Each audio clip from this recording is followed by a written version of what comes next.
Ken Glover Drug is your local owned Health Mart pharmacy. Our friendly professional staff will be glad to answer your questions and help you with your medications. We offer a full line of medical equipment and diabetic supplies. We accept most insurance plans, and for faster refills, you can visit us online. For pharmacy, medical equipment, gifts, and more, visit Ken Glover Drugs, Health Mart Pharmacy, Health Mart. Taking the time to listen and care. Welcome back to Coffee Time. Get you another cup of coffee. Enjoy the most, man. Walk County Extension Office, that'd be Mr. Danny Cain. How you doing, sir? I'm doing well. Glad to have you in here this morning. Great to be here this morning. Good deal. You're a busy man. Well, we try to stay busy. We feel a lot better when we're busy, and a lot of stuff going on. Oh, yeah, you do have a lot of stuff going on. Appreciate the good weather, the forecast you got up and coming. We're looking forward to that in this morning. Yeah, we're looking forward to some a little bit of sunshine now and some moderate temperatures, not too hot. It's going to be great. Let me encourage you, get outside. Get outside and enjoy it. All right, we got some programs coming up you need to talk about. Yeah, we'll start off. First off, I wanted to just kind of remind everybody. One of our staff members, Kaylee Denny, was down here talking about. Yes. I actually did a little segment on air about her program area called Parents as Teachers. Yes, that's and a let good me program. Remind everybody that is just a wonderful, wonderful program which you can. Be a part of it. No cost. There's no cost whatsoever. I think they provide the books and free material teachers and they come to your home. They'll come straight to your house, and they do interactive activities with the kids. This is and you're eligible for from pregnant expecting parents all the way up until 5 years of age, kindergarten age. It kind of helps mom be a teacher. That's exactly right, and they work on very age-appropriate activities and lesson plans and things like that to help not only cognitive ability but their physical abilities as well, coordination and other type things, and also at the same time that she's working with the kids doing that, she's also working with parents to help them to help their own kids. Which is the ultimate goal. Great news that she told us when she was here with us about 3 weeks ago.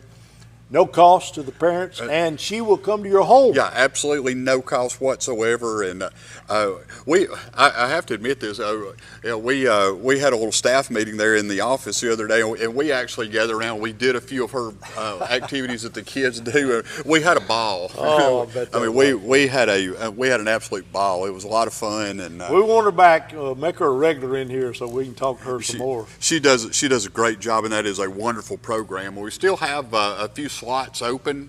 We try to target 15 families at a time, and so we still have a few of those slots open. So if you are either pregnant expecting parents or parents of young children up to age 5, or know someone who would benefit from that, at least pick up the phone, give us a call at the extension office, talk to Kaylee about it, and she can tell you a lot of details about her program and what you'll be doing and what you'll be learning and all those kinds of things. So, but we would love to hear from you if that applies to you, or if that would, or if that fits, your situation. Then it's a great program to participate in. I will actually leave. I've got a flyer here that we'll leave here at the station with a QR code on there. All you got to do, if you're tech savvy or more tech savvy than I am, I'll say, you can actually use a digital camera. Just follow the QR code, takes you right into the information, the registration, and then Kaylee will get in touch with you via that way. It's a great program. It really is, and this is the first time that we've ever been able to furnish or provide this particular program for our folks out there in the county. We were really excited to get it, and it's I know you may remember Josh, who was a part of our staff from a couple of years past, who worked with our SNAP Ed program.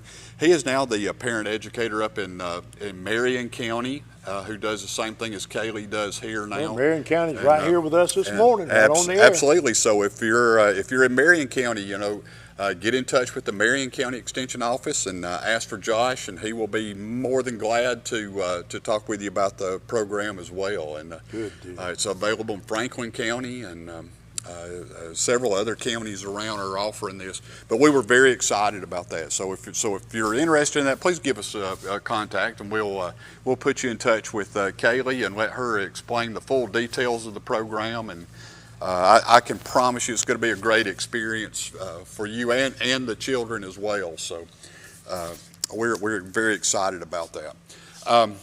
You know, a lot of other things going on. It's hard to believe. Next week is 4-H camp week. That is amazing to me. We were just talking about that the other day. They always like to rub it in on me that hey, we're fixing to go to 4-H camp. What are you in the office doing? And, so those guys and girls, kids have a lot of fun down there. It's at the State 4-H Center there in Columbiana, right on Lay Lake, and they do a lot. There's a larger than Olympic-sized swimming pool and all kinds of activities that they do, and just a great camp experience. We had 26, I think is the number. That was the number of slots that we were allocated, and those are allocated to us by the center. We don't actually request how many. They tell us how many we can bring. So, and we filled up every slot and had a waiting list as well. And so they'll be leaving for summer camp next week, and they'll be there at the center for two nights and parts of 3 days. And it's always a hyped up, excited bunch of kids on the way down, and a very tired group of kids as they come back, and some even more tired adults. And if you didn't make it this year, make it next year. Absolutely. Let us know if your kid didn't make it in on this year.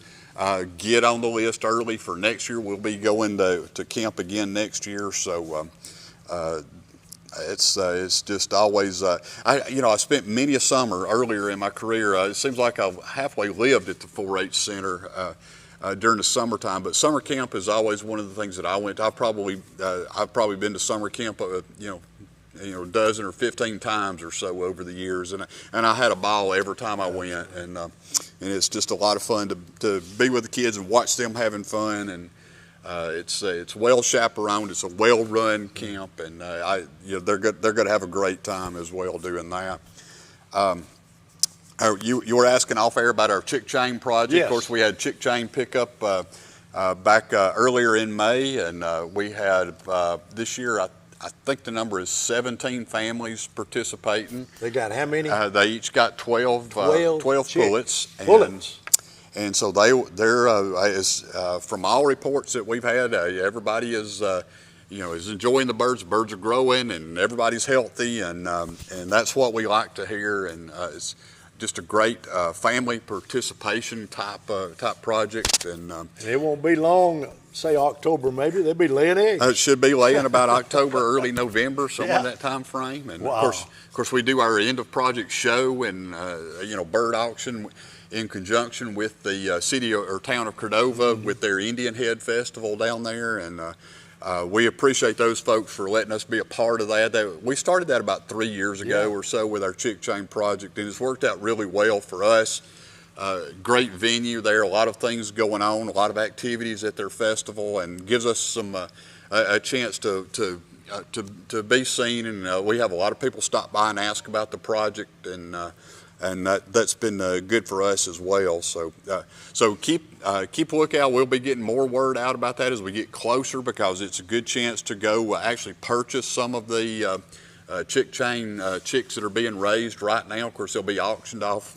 We do a silent auction where you just bid on the pens, and you would bid on pens of 2, and so they're good, well cared for birds. And this year we used Rhode Island Reds, Black Australorp, and Americanas. There's 3 very popular breeds, and so if you're looking for some to start a backyard flock or add to your backyard flock, that would be a great opportunity to do that with some really quality birds. So if all that wasn't enough, we've just finished up with our wildlife judging contest, and those kids have been hard at work. We started our judging practices in about late February or so. maybe late February, early March, in that time frame. And we have been meeting and practicing at least once a week ever since then. And the kids have, they've really, I have to brag on them because I'm proud of every one of them.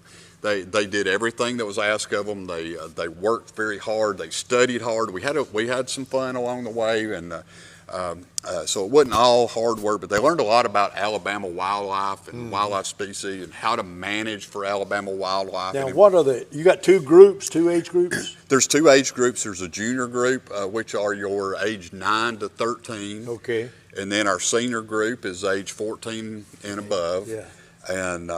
And so they learn the same things, and we have practices right together. So I've got 9 and 10-year-olds learning right alongside of 15, 16-year-olds. They can look at a habitat, a lake, woods, and tell you what the habitat is for that group of animals. Specifically, what they're asked to do, they are shown a habitat, okay, a piece of property, yes, or whatever. And they're given a scenario where they are told a description of the property, what are those landowners' objectives for that property, and a list of animals to manage for, and then they select from a group of about 25 management practices which they would do out there to improve that property for wild turkey or white-tailed deer or whatever we're managing for, specifically. And you're talking about 9 to 12-year-old kids. They manage fish ponds. Most of the kids that go through our program could answer most of the questions that I end up answering for people on home fish ponds.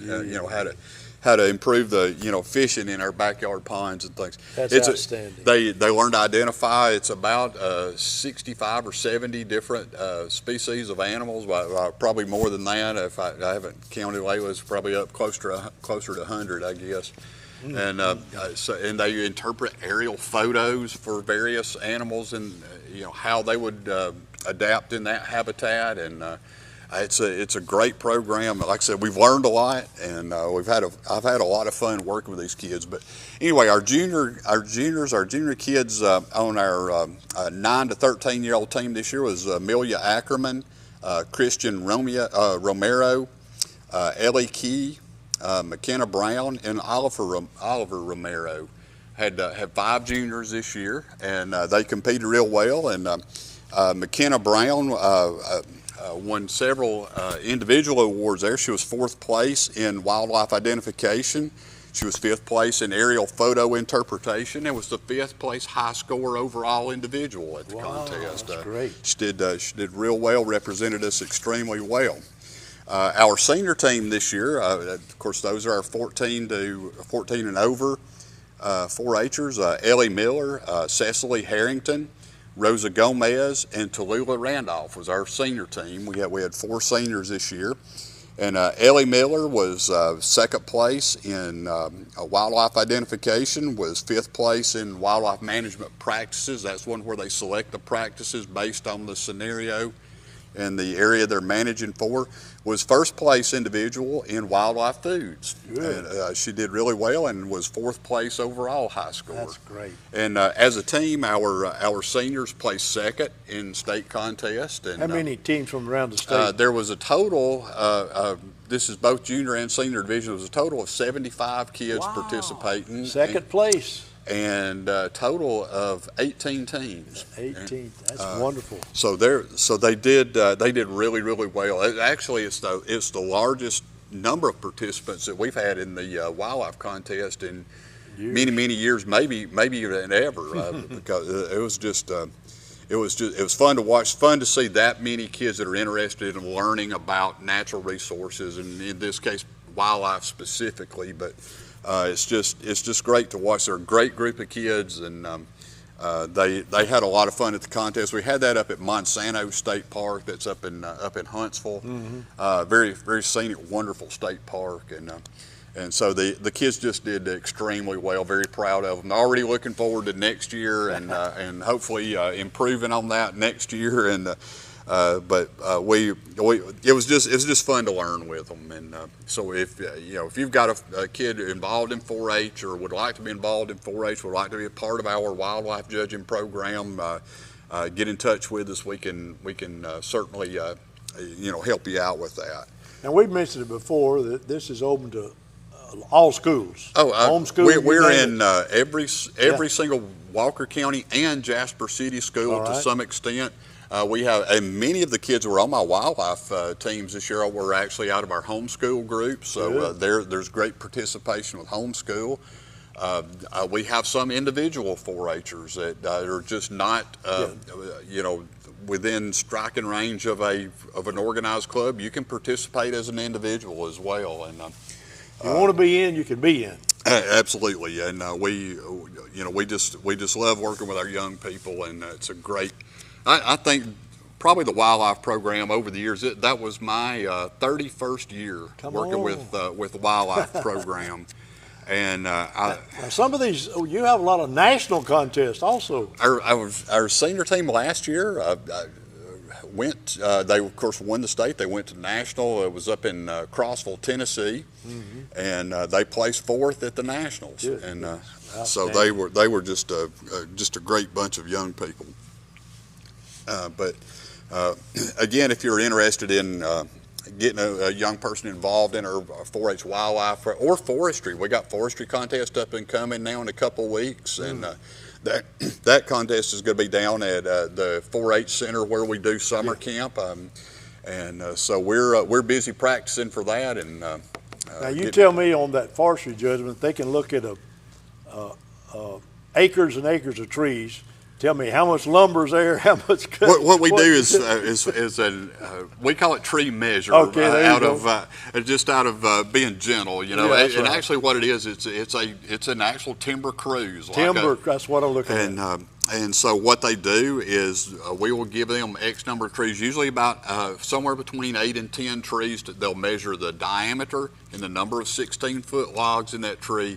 Then they'll calculate how many board feet of lumber comes out of those trees. Outstanding. And then expand that over an acre to tell how many board feet of lumber would come out of an acre of those woods.